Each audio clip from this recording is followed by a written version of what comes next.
tombstone right here. Okay. You're sitting back with us. What tombstone? I have no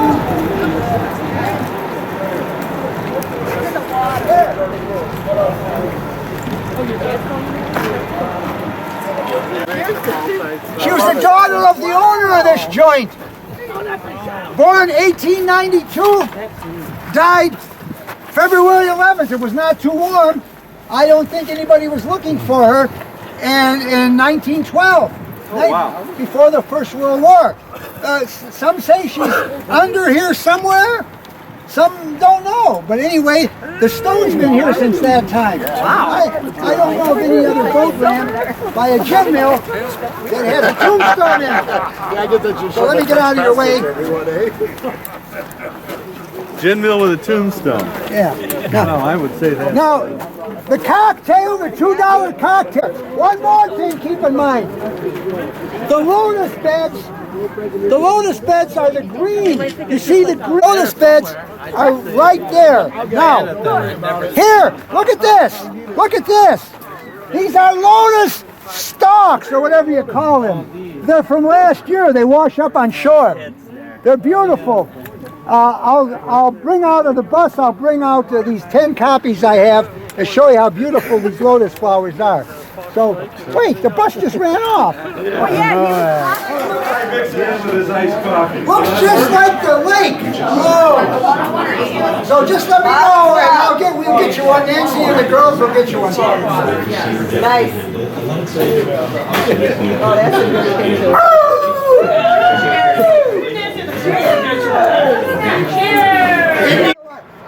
My daughter and I have a saying we now use because we get pissed off at everything. We just kiss my ass.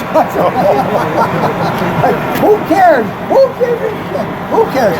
Right. This was the entrance to the Lion and Healy building. You'll see here. Here, take this. Here's a 2-page version. Here's another 2-page version. I got you. Bill, can I have one? I've got a connection. Huh? Yeah. How many are here? I don't know. How many pages?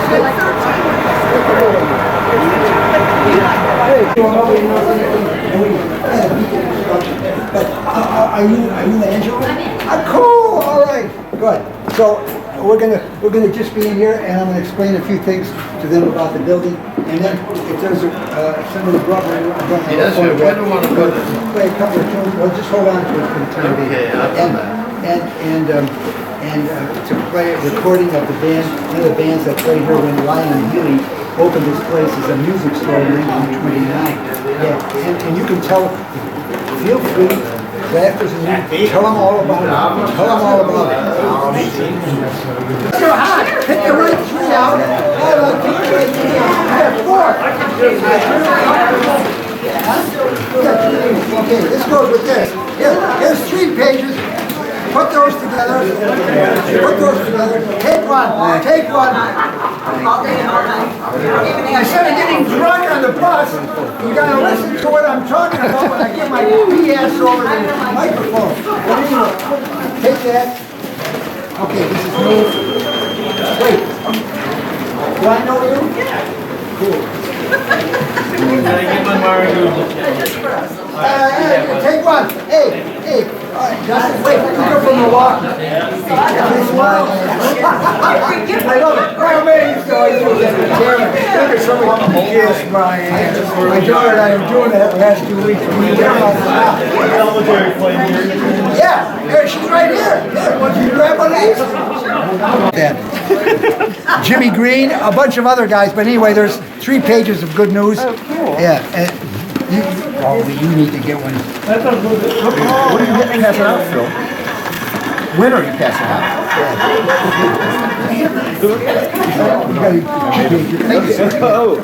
out? Where, as we know, Ernest Hemingway and Frank Lloyd Wright survived Wait, I have a little. Sure, sure. You mentioned Lyon and Healy, right? Lyon and Healy. I did some research and I found out that I think representatives of Lyon and Healy came by when the original Dixieland Jazz Wait a Band. minute, we gotta stop them from talking back there. They can't hear. Hey, Nance! Hey, Nance! Yes. Okay, we can't hear because, for once, it's not me. I was just going to mention, when the original Dixieland Jazz Band were playing in Chicago before they came to New York and made the record, that a couple guys from Lyon and Healy came by and checked them out and were sort of interested in how they might kind of market or sort of get a little piece of the action of this new And kind when of was music. that? 1916. 16 in Before they came. Chicago In itself. Chicago. Of course, they weren't here because this didn't open till No, this yeah, right, place right. opened in 1929. That was, they But were on Wabash at the time. Wabash. That's right. 6-story building. Yes. So. Okay, just thought I'd throw that in. Yes, throw it. You threw it in. It's good. Good.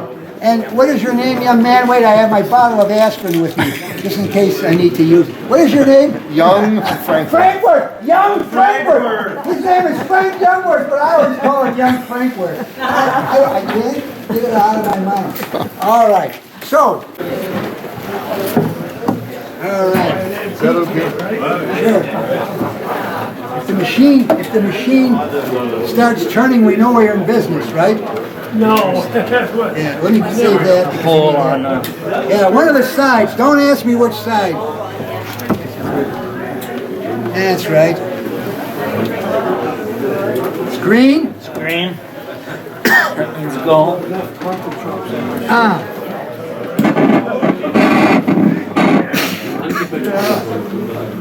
Tone. Why isn't this moving around? Oh, I know why. I know, because you got to do this. Okay. Let me turn it off. Okay. Good. All right.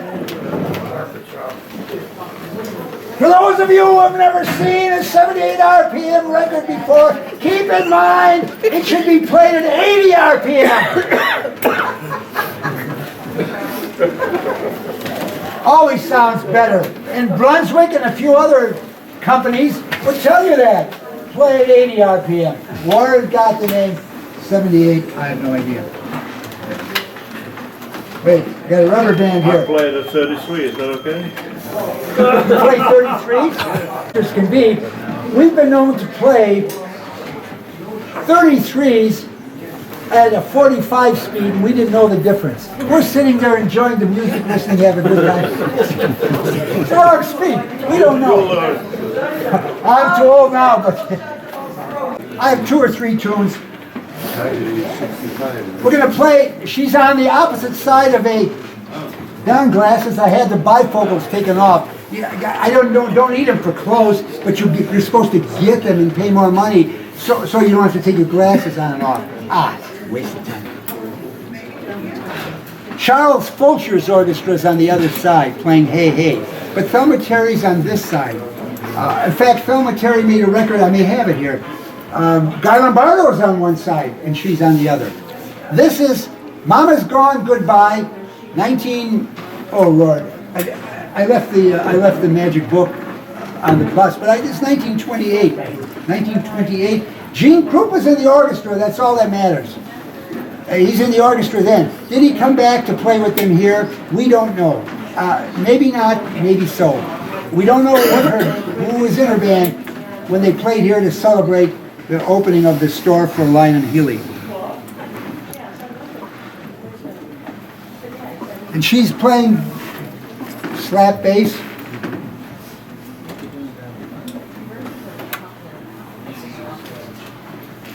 Oh yeah, I once tried to, I never knew it, this thing had a guard on it. If you don't take the guard off, you don't get any music.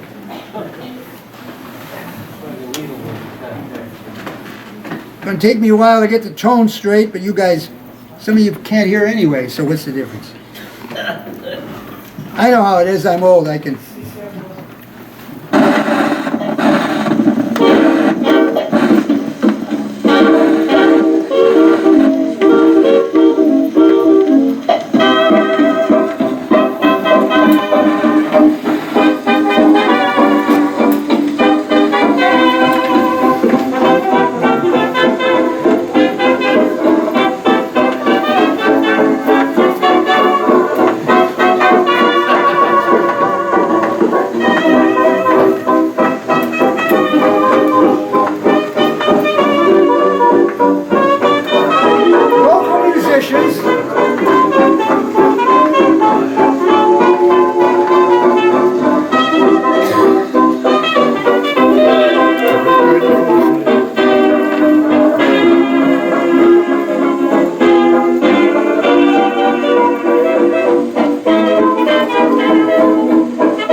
got paid solo. He did it solo, no other musician. Who found that out? William Russell. The legendary researcher, that's right. He came to see him here. We're going upstairs first.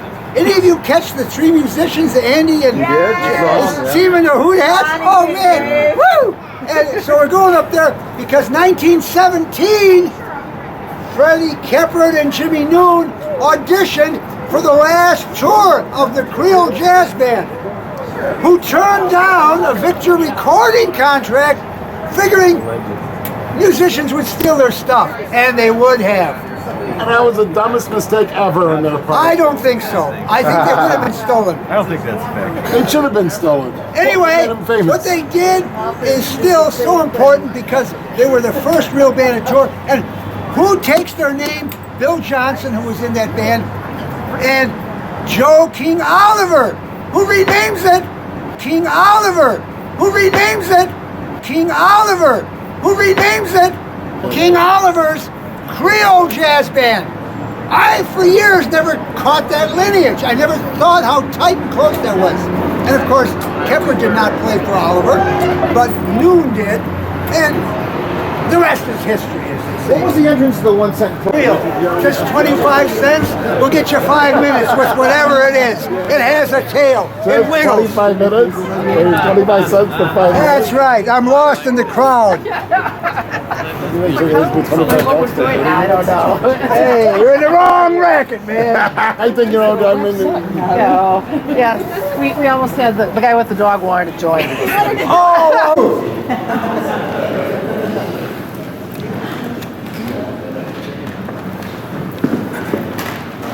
Noon recalled that Keppard sent for him from Chicago in 1917, and that as soon as he arrived, they tried out for a new contract at the Logan Square Theater. Well, that's this. This was it's called the, I don't know, whatever they call it today. They were found ready to go out again and were assigned to the Junior Orpheum Circuit. We're talking about the Creole Jazz Band. They were going to make their last tour. They've been on the road 3 or 4 years. Bill Johnson, who joined King Oliver later in the Creole Band, because he took over the name. Oliver took over the Creole Jazz Band in. Anyway, they must have passed their audition. We're not sure how they did that or with what musicians they did, but beside that audition, we now find and hear that the Creole Jazz Band itself played, and I'll get the date while we're going on here. They played a gig here.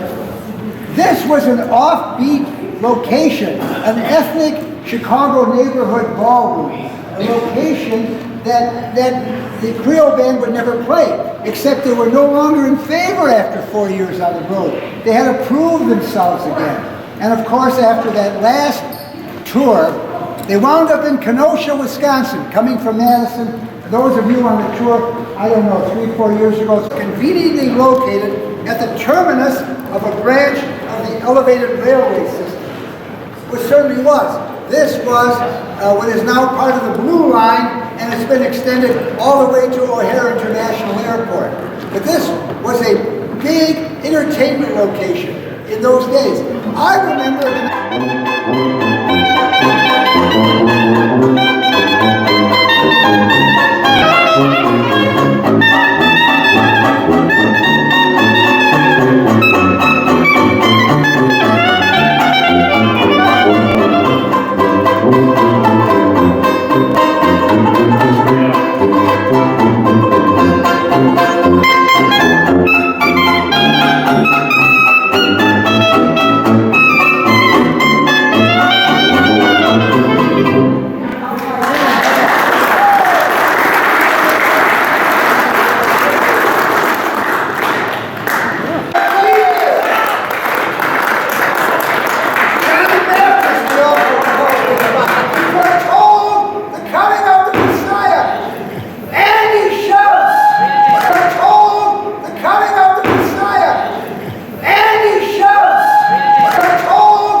Yeah. James. I don't want to miss your. Yeah.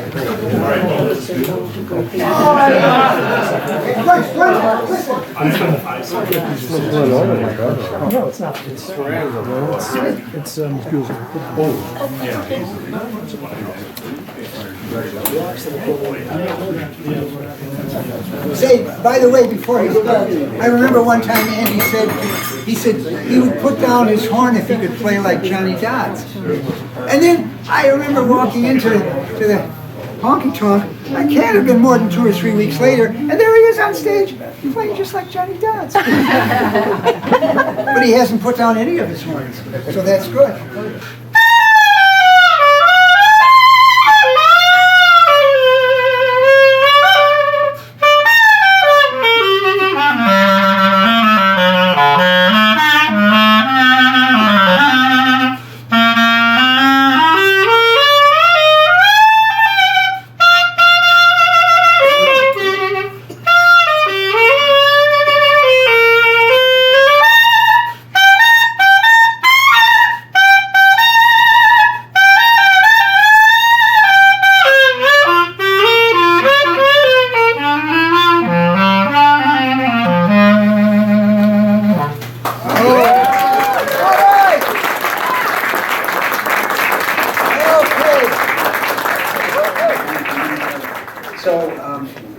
That's it for me. All right, let's go. Let's give me again the year or the name of the band. I can't say this is spectacular or anything, but it's really a good dance band. Really good dance band. So give me the name of the band. At least that's what I wrote on the sleeve. Yeah, you did. Because he got every word correct. Wow. Yeah, and this is John Landis. John Landy. It's Sir Scratchy. Sir Scratchy. You played it last year. I have the record, so. Oh. Hey, how do you like that? You remember one year I brought the same box of records back. We played every record they had. Anyway, that's right. That's Johnny Johnson. And the Statler, Pennsylvanians. Yeah. And what was the year by then? 1929 or something? You don't have it on there. I don't have it on there. What's the record number? Yeah, 22,000, sir. 29, yeah. Well, anyway, okay. So Scratchy wins something. Great guy. You're still on. What do they call it? Shortwave. Still on shortwave. One guy in the whole world still does shortwave. Just like the poor Japanese guys that are out in the island somewhere don't know the word. I think they do some of that. Don't they? Guys and gals who are dancers and everything. Look, when you're going out the door, we'd like to make sure that you know who we are for next year, so you don't need to find out sort of maybe accidentally or by the good graces of our friends from Chicago and here and elsewhere. If you'd be so kind to leave a email address or something with the schmooze gals out there on a piece of paper they have, we'll capture you so you know how to get back here next March. You are wonderful. You fill the floor with new blood! Yeah! Marvelous! And you look just like us, so we don't know who you are unless you sign a piece of paper. Whatever, man. So, good. Thank you very much for coming here. I guess the gals are gone and they stay until the bitter end. I don't know. What do you want? And whoever stole my can of beer again, for God's sake.